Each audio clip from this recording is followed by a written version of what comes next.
সুস্থ আছেন তামিম ইকবাল। কথা বলেছেন পরিবারের সঙ্গে। হার্ট অ্যাটাকের পর পরানো হয়েছে রিং। খোঁজ নিয়েছেন প্রধান উপদেষ্টা।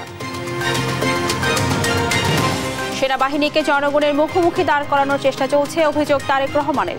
সবাইকে সতর্ক থাকার আহ্বান।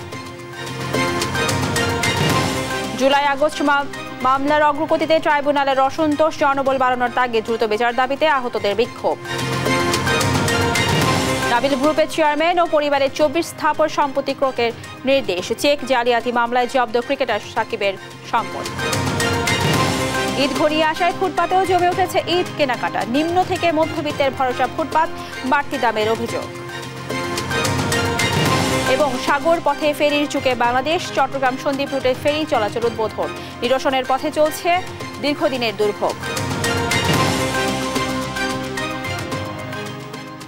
সংবাদদাতা দেখছিলেন সংবাদ শিরোনাম, সঙ্গে আছে আমি রাবিয়া ইসলাম স্নেহা। আগের চেয়ে ভালো আছেন ক্রিকেটার তামিম ইকবাল। বিকেএসপিতে ডিপিএল এর ম্যাচ চলাকালে হার্ট অ্যাটাকে আক্রান্ত হলে দ্রুত তাকে নেওয়া হয় পাশের কেপিজে স্পেশালাইজড হাসপাতালে। সেখানকার কার্ডিয়াক কেয়ার বিভাগে তামিমের হার্টে পরানো হয় রিং। এরপর জ্ঞান ফিরলে কথা বলেন পরিবারের সদস্যদের সঙ্গে। তবে তার জটিলতা পুরোপুরি না কাটায় নিবিড় পর্যবেক্ষণে রাখা হয়েছে বলে জানিয়েছেন চিকিৎসকরা। আরও জানাচ্ছেন রাফিউল ইসলাম রাতুল। আচমকা এক খবরে দেশের ক্রিকেট অঙ্গন যেন থমকে গিয়েছিল। বিকেএসপির ডিপিএল এর খেলা চলাকালীন হার্ট অ্যাটাক হয় তামিম ইকবালের। সাভারের কেপিজি স্পেশালাইজড হাসপাতালে হার্টের রিং পরানোর পর এখন আগের তুলনায় ভালো আছেন তামিম। ইতিমধ্যে তার জ্ঞান ফিরেছে ও পরিবারের সদস্যদের সঙ্গেও কথা বলেছেন। গণমাধ্যমকে এমনটাই জানিয়েছেন বিসিবি পরিচালক মাহবুব আনান। তবে তামিমের জটিলতা পুরোপুরি কাটেনি বলে জানিয়েছেন চিকিৎসকরা। তাকে 72 ঘন্টা পর্যবেক্ষণে রাখা হয়েছে। এ নিয়ে দেশ টিভির সঙ্গে কথা বলেছেন কেপিজে হাসপাতালের পরিচালক ডক্টর রাজীব। জানান তামিমের জটিলতা পুরোপুরি কাটাতে কিছুটা সময় লাগবে। একটা হার্ট অ্যাটাক ছিল, এনজিওপ্লাস্টি হয়েছে, একটা স্টেন্ট লাগছে, আল্লাহর রহমতে ভালোভাবে করা গেছে। তারপরেও যেহেতু কন্ডিশনটা যখন এসেছিলেন তখনই ক্রিটিক্যাল ছিল, আমরা এখনো ক্রিটিক্যাল লেভেলেই ওনাকে রাখতেছি আর কি। অ্যাটলিস্ট 24 to 48 আওয়ার্স অ্যাটলিস্ট লাগে। তো সেখানে আমরা একটু এক্সটেন্ডেড ধরছি, 72 ঘন্টা মনে করেন যে একটু ক্রিটিক্যাল থাকেই আসলে, কিন্তু আগের থেকে উনি ইমপ্রুভ করছেন। এর আগে মাঠে অসুস্থ হওয়ার পর দ্রুতই তামিমকে নিয়ে যাওয়া হয় সাভারের কেপিজে স্পেশালাইজড হাসপাতালে। দুবার হার্ট অ্যাটাকের পর হাসপাতালের নিবিড় পর্যবেক্ষণ কেন্দ্রে রাখা হয় তাকে। সেখানে এনজিওগ্রাম করে তামিমের হার্টে ব্লক ধরা পড়ে। প্রায় 20 মিনিট সিপিআর দেওয়ার পর সচল হয় হার্ট। এরপর অপারেশন করে হার্টের রিং লাগিয়ে সিসিইউতে স্থানান্তর করা হয় তামিম ইকবালকে। রাফিউল ইসলাম রাতুল, স্পোর্টস ডেস্ক, দেশ টিভি। ষড়যন্ত্র করে সেনাবাহিনীকে জনগণের মুখোমুখি করার চেষ্টা হচ্ছে অভিযোগ করে সবাইকে ষড়যন্ত্র মোকাবেলায় সতর্ক থাকার আহ্বান জানিয়েছেন বিএনপির ভারপ্রাপ্ত চেয়ারম্যান তারেক রহমান। গণতন্ত্র প্রতিষ্ঠার দীর্ঘ আন্দোলন সংগ্রামের আত্মত্যাগের মূল্যায়নে প্রয়োজনে সবাইকে এক প্ল্যাটফর্মে আসার আহ্বানও জানান তিনি। বিস্তারিত সাইফুল রিপনের প্রতিবেদনে। বিশিষ্টজন সাংবাদিকদের সম্মানে সোমবার রাজধানীর লেডিস ক্লাবে ইফতার ও দোয়া মাহফিলের আয়োজন করে বিএনপির মিডিয়া সেল। এই দেশটাকে একটা জঙ্গিবাদ কিংবা সন্ত্রাসী রাষ্ট্রের তকমা দেওয়ার ক্ষেত্রে যে ষড়যন্ত্র বিশ্বব্যাপী রয়েছে তার বিরুদ্ধে আপনাদের অবস্থান হবে। সংক্ষিপ্ত বক্তব্যে অন্তর্বর্তী সরকারের সংস্কার কাজ দৃশ্যমান করতে প্রশাসনে অবস্থান নিয়ে থাকা পতিত ফ্যাসিস্টের দোসরদের সরিয়ে দেওয়ার আহ্বান জানান বিএনপির স্থায়ী কমিটির সদস্য মির্জা আব্বাস। এই সরকারকে বলতে চাই, যেই সংস্কার করে যাচ্ছেন এটা এখনো দেশের লোক দেখে নাই। আর যেটা দৃশ্যমান সংস্কার হতে পারে সেটা অবিলম্বে শুরু করেন। সেটা হলো এই সচিবালয়ের ভিতরে যারা আপনাদের সংস্কারের কাজকে বাধা দেবে, বিপদগামী করবে, সেই সমস্ত সচিবরা এখনো সচিবালয়ের ভিতরে বসা আছে, তাদেরকে সরানোর ব্যবস্থা করেন। ওই ডিএনএ চাকরি দেওয়া হয়েছে যাদেরকে, তারা বসা আছে, তাদেরকে বাছাই করেন। দলের মহাসচিব মির্জা ফখরুল ইসলাম আলমগীর বলেন, বিএনপির বিরুদ্ধে যে ভুল ব্যাখ্যা ও দলের সুনাম ক্ষুণ্ণের চেষ্টা চলছে তা প্রতিরোধে ভূমিকা রাখতে হবে সাংবাদিক সমাজকে। যে প্রতিষ্ঠানগুলো এখনো বাংলাদেশের স্বাধীনতার সার্বভৌমত্বের ক্ষেত্রে, তার রক্ষার ক্ষেত্রে অত্যন্ত গুরুত্বপূর্ণ প্রয়োজনীয়, তাদেরকেও বিতর্কিত করে ফেলা হচ্ছে। বিশেষ করে সেনাবাহিনীকে বিতর্কিত করা হচ্ছে। এটার পেছনে কোনো মহৎ উদ্দেশ্য থাকতে পারে না। ভার্চুয়ালি যুক্ত হয়ে সেনাবাহিনীকে নিয়ে ষড়যন্ত্র মোকাবিলায় সবাইকে সতর্ক থাকার আহ্বান জানান বিএনপির ভারপ্রাপ্ত চেয়ারম্যান। সেনাবাহিনীকে জনগণের মুখোমুখি করানোর চেষ্টা করা হচ্ছে। আপনি একজন সাংবাদিক হিসেবে, আমি একজন রাজনৈতিক কর্মী হিসেবে আমরা এতটুকু বুঝি যে এটি পিছনে নিশ্চয়ই কোনো ষড়যন্ত্র আছে। আমরা সকলে মিলে দেশপ্রেমিক প্রত্যেকটি মানুষ আমরা সকলে মিলে যদি সচেতন থাকি, সচেষ্ট থাকি, অবশ্যই আমরা এই ষড়যন্ত্র মোকাবেলা করতে সক্ষম হব। গণতান্ত্রিক আন্দোলনের ত্যাগের মূল্যায়নে সবাইকে এক প্ল্যাটফর্মে আসার আহ্বানও জানান তারেক রহমান। প্রতিটি মানুষের এই উৎসর্গ যেন সার্থক, তার জন্য আমাদের সকলকে এক প্ল্যাটফর্মে এসে আমাদের সকলকে সচেতন থাকতে হবে। আমাদের সকলকে নিজ নিজ অবস্থায় যার যার ভূমিকা পালন করতে। দেশের মানুষের গণতান্ত্রিক অধিকার প্রতিষ্ঠা বিএনপির একমাত্র লক্ষ্য বলেও মন্তব্য করেন বিএনপির ভারপ্রাপ্ত চেয়ারম্যান। সাইফুল রিপন, দেশ টিভি, ঢাকা। পরাজিত ফ্যাসিবাদের দোসররা প্রধান উপদেষ্টা ডক্টর মোহাম্মদ ইউনূসের চীন সফর নিয়ে ধূম্রজাল তৈরির চেষ্টা করছে, এমন অভিযোগ করেছেন বিএনপির সিনিয়র যুগ্ম মহাসচিব রুহুল কবির রিজভী। সোমবার বিএনপির কেন্দ্রীয় কার্যালয়ে এক সংবাদ সম্মেলনে তিনি অভিযোগ করেন। এ সময় মহান স্বাধীনতা ও জাতীয় দিবস উপলক্ষে দলের 2 দিনের কর্মসূচি ঘোষণা করেন তিনি। রিজভী বলেন, বিএনপি বারবার গণতন্ত্র ফিরিয়ে আনতে যে ত্যাগ স্বীকার করেছে তা বিশ্বের ইতিহাসে নজিরবিহীন। শেখ হাসিনা বন্দুক দিয়ে ইতিহাস বদলাতে চাইলেও পারেনি। বাংলাদেশে কোনো স্বৈরাচার টিকে থাকতে পারেনি বলেও মন্তব্য করেন তিনি। শেখ হাসিনা আইন দিয়ে, আদালত দিয়ে, জোর করে, হুমকি দিয়ে রাইফেলের মুখে ইতিহাস বদলাতে চেয়েছেন, কিন্তু মানুষ সেই ইতিহাস শোনেনি। বাংলাদেশ এমন একটি দেশ যে দেশে স্বৈরাচার আসতে পারে কিন্তু স্বৈরাচার টিকে থাকতে পারে না। জুলাই আগস্ট গণ অভ্যুত্থানে মামলার তদন্ত ও আসামি গ্রেপ্তারে ধীর গতি নিয়ে অসন্তোষ জানিয়েছে ট্রাইব্যুনাল। সেই সঙ্গে জনবল বাড়ানোর তাগিদও দেওয়া হয়েছে। এদিকে দ্রুততম সময়ে বিচারের দাবিতে ট্রাইব্যুনালের সামনে বিক্ষোভ করেছেন শহীদ পরিবারের সদস্য ও আহতরা। আওয়ামী লীগকে নিষিদ্ধের দাবিও জানান তারা। তারেক মাহমুদ সুজনের রিপোর্ট। 2016 সালে কল্যাণপুরে জাহাজ বিল্ডিং নামের একটি বাসায় জঙ্গি নাটক সাজিয়ে 9 জনকে হত্যা করে আইনশৃঙ্খলা বাহিনী। এই অভিযোগে সাবেক আইজিপি শহীদুল হক, সাবেক ডিএমপি কমিশনার আসাদুজ্জামান মিয়া সহ 3 জনকে কারাগারে পাঠানোর নির্দেশ দিয়েছেন আন্তর্জাতিক অপরাধ ট্রাইব্যুনাল।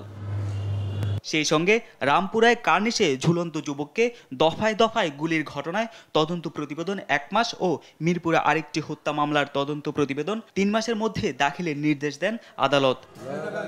শুনানিতে জুলাই গণঅভ্যুত্থানের ঘটনায় দায়ের করা মামলা ও আসামি গ্রেপ্তারের সংখ্যা নিয়ে অসন্তোষ প্রকাশ করেন ট্রাইব্যুনাল। এত বড় অপরাধ হয়েছে, এত মানুষ মারা গিয়েছে, মাত্র 100 কতজনকে আপনারা গ্রেপ্তার করেছেন, সেটা তো যথেষ্ট নয় বলে তারা মনে করছেন।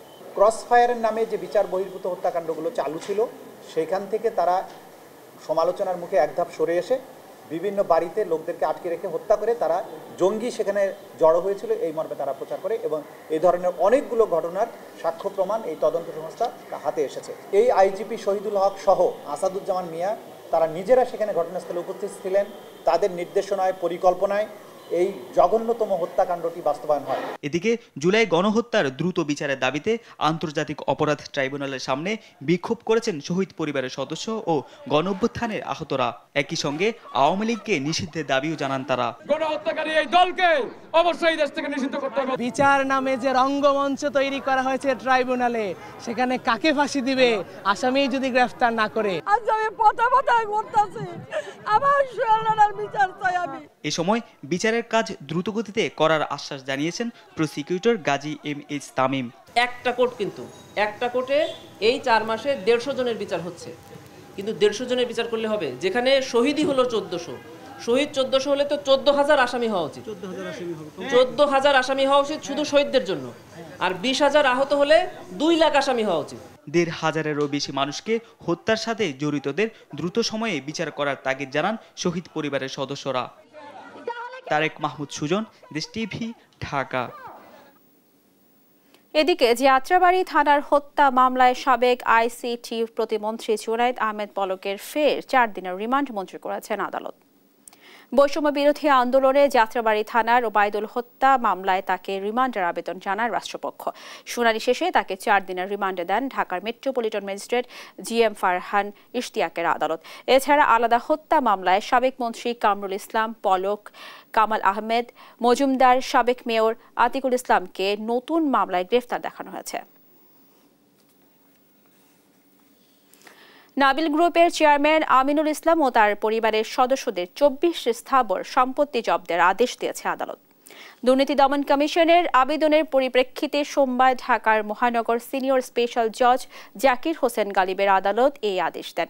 সম্পদের মধ্যে আমিনুল ইসলামের নামে 132 বিঘা, তার স্ত্রী ইসরাত জাহানের নামে 23 বিঘা, নাবিল ফার্মা লিমিটেডের নামে 13 বিঘা, আনোয়ার ফিট মিলস লিমিটেডের নামে প্রায় 1 বিঘা, নাবিল গ্রেট হোমস লিমিটেডের নামে প্রায় 9 বিঘা এবং নাবিল নাবা ফুডসের নামে 8 শতক জমি রয়েছে। আবেদনে বলা হয়েছে, নাবিল গ্রুপ অফ ইন্ডাস্ট্রিজের চেয়ারম্যান ও তার পরিবারের সদস্যরা ও সম্পর্কযুক্ত প্রতিষ্ঠানের নামে জালিয়াতি ও ঘুষ দুর্নীতির মাধ্যমে ঋণ নিয়ে আত্মসাৎ ও মানি লন্ডারিংয়ের অভিযোগ রয়েছে। চেক ডিসঅনার মামলায় ক্রিকেটার সাকিব আল হাসানের সম্পদ ক্রয়ের নির্দেশ দিয়েছেন ঢাকার CMM আদালত। IFIC ব্যাংকের প্রায় 4 কোটি 15 লাখ টাকা চেক জালিয়াতি মামলায় এই আদেশ দেন বিচারক।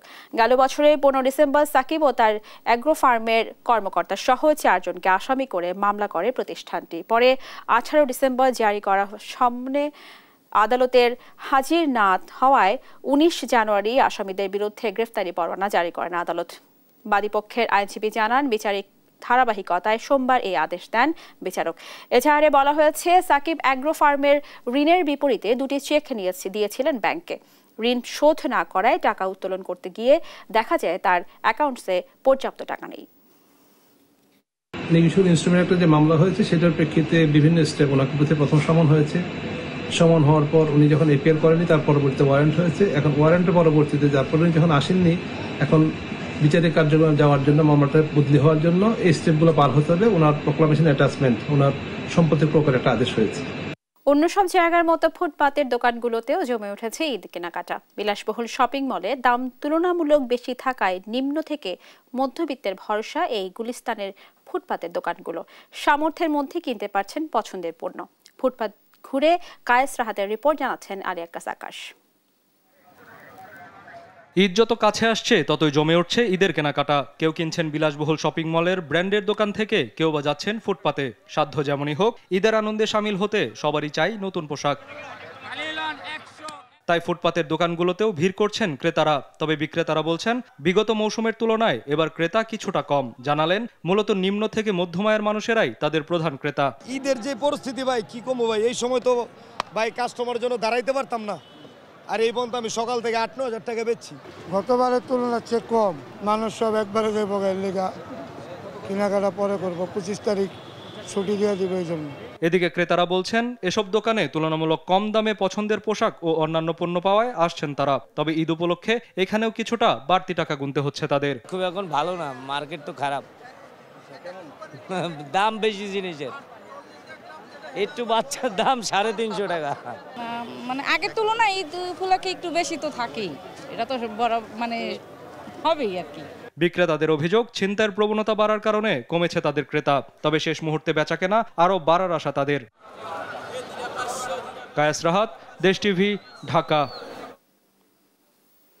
ঈদ উদযাপনে আগে ভাগেই ঢাকা ছাড়ছে মানুষ। এতে শুরু হয়েছে রেল ও সড়কপথের ঈদ যাত্রা।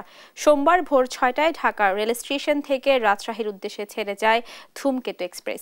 এদিকে সড়ক পথে নেই তেমন কোনো যাত্রী চাপ, তবে আগামীকাল থেকে যাত্রী বাড়বে, এমনটাই আশা বাস সংশ্লিষ্টদের। আলিমুজ্জামান সাফওয়ানের প্রতিবেদন, জানাচ্ছে নাফিয়া ফারজানা।